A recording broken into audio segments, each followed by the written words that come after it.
Yeah. So we're going to move on to our next item on the agenda, which Chairman? is Director Buell. Can I make a statement here?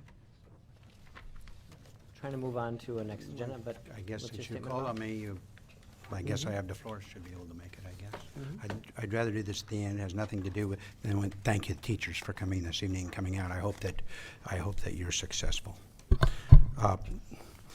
I can make a motion right now, since I have the floor, and that motion could be seconded by our student rep, Andrew Davidson.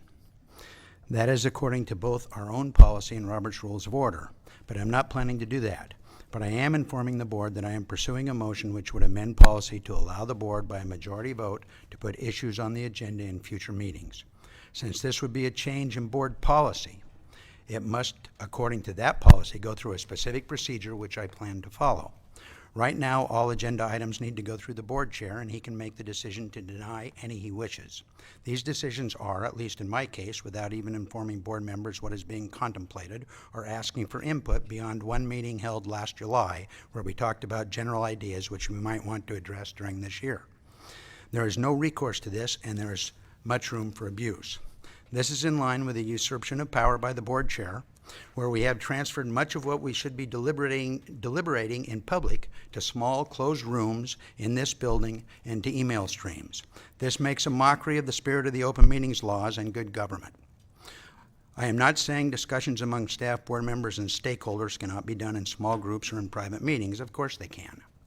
But we are so far over the line that if we look back, we can't even see the line.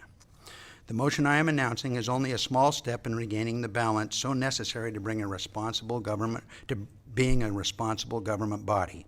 Hopefully, we will begin to address this problem in its true context. Bad government makes bad decisions. Thanks for the time on that. Thank you, Director.